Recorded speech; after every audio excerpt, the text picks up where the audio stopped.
Olá, assinante do Band News. Está começando a coluna Giro Business. Meu entrevistado, sociólogo e cientista político Antônio Lavareda. Lavareda, uma alegria tê-lo aqui no Giro Business esta semana, dado a atual circunstância política do Brasil em um ano eleitoral e onde essas definições, de fato, ditarão o que será do país nos próximos 4 anos. Bem-vindo ao Giro Business. Muito bom conversar com você, Sérgio, conversar com os espectadores do Band News. Lavareda, eu queria levar ao conhecimento do assinante do Band News, e isso se dará através de uma reportagem, como se dá o poder executivo no Brasil, para que de forma didática a gente possa discutir o tema. Vamos assisti-lo. O presidente da República tem a função de governar o povo e administrar os interesses públicos de acordo com as leis previstas na Constituição Federal. Ao tomar posse, ele tem o dever de sustentar a integridade e a independência do Brasil, apresentar um plano de governo com programas prioritários, projeto de lei de diretrizes orçamentárias e as propostas de orçamento. Cabe ao Poder Executivo executar as leis elaboradas pelo Poder Legislativo, mas o presidente da República também pode iniciar esse processo. Em caso de relevância e urgência, adota medidas provisórias e propõe emendas à Constituição, projetos de leis complementares e ordinárias e leis delegadas. Tá aí, Lavareda, como de fato se dá na prática o sistema político nacional. Eu queria que você comentasse a respeito deste sistema e os pontos positivos e os pontos negativos para, então, a atuação e a execução das leis na melhora e na possibilidade de um país mais sustentável. Sérgio, o nosso modelo é presidencialista. No presidencialismo, tecnicamente, legalmente até, um presidente pode muito, né?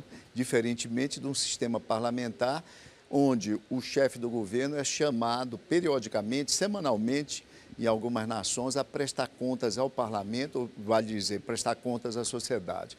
Mas esse presidente que tanto pode no Brasil, de fato, ele pode muito pouco hoje. Porque o Brasil, o governo brasileiro, o Estado brasileiro está submetido a um déficit fiscal que é asfixiante do desempenho desse presidente e desses governos.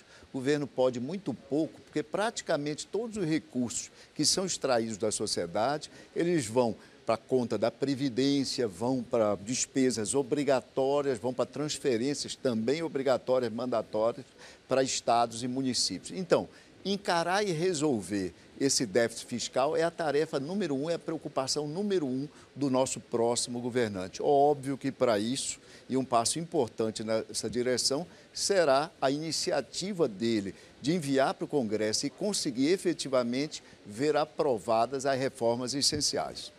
Agora, existe um outro ponto bastante importante nesse contexto de governabilidade, que é a relação do presidente com o Congresso, que deveria se dar de forma mais legítima, com o objetivo fim de atender a democracia e a sociedade. Muitas vezes não se dá desta forma, mirando-se interesses políticos e partidários. Como você percebe esse movimento? Ô Sérgio, no presidencialismo que nós temos, veja o seguinte, nosso sistema político é um sistema no qual o nosso Congresso é excessivamente fragmentado. Nós temos 25 partidos na Câmara Federal, por exemplo. Temos 35 no conjunto dos espaços de representação política do Brasil, mas na Câmara 25. E o presidente, ele pertence a um partido. Então, você vê, um partido que nunca tem mais do que 15% da representação no Congresso. Então, ele precisa articular coalizões, ele precisa articular alianças para que possa viabilizar o seu plano de governo e, mais ainda, não é, patrocinar e ver aprovadas reformas que exigem um quórum qualificado. 2/3 do Congresso são necessários para a aprovação da reforma. Então, um presidente ou uma presidente eventualmente eleitos, minoritários do ponto de vista do seu campo político, dificilmente esse presidente ou essa presidente terá condições efetivas de ter um relacionamento razoável com o Congresso. Lavareda, eu fico muito feliz na sua companhia aqui no Giro Business, nesta semana especialmente, de levar tamanho conhecimento ao assinante do Band News sobre o atual cenário e contexto político brasileiro em um ano eleitoral. Obrigado pelo bate-papo e obrigado pela companhia. Obrigado a você, foi um prazer conversar com você e com os espectadores do Band News. Obrigado, professor. Obrigado. Obrigado e obrigado a você, assinante do Band News que acompanha as colunas Giro Business. Colunas que em breve voltam com muito mais.